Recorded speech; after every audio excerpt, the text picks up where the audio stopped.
How to fix Denimbeard error in Sea of Thieves. Here's how to resolve the Denimbeard error in the Sea of Thieves game. Step 1. Check if you signed up to the Sea of Thieves Insider program at https://www.seaofthieves.com/insider. Step 2. If so,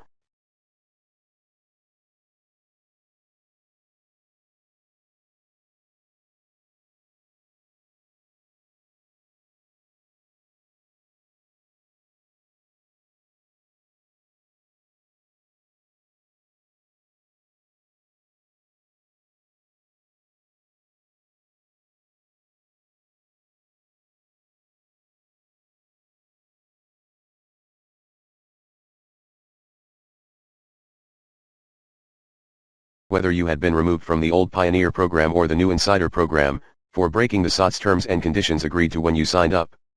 Then, consider raising a support ticket at https://support.seaofthieves.com/hc/n-gb.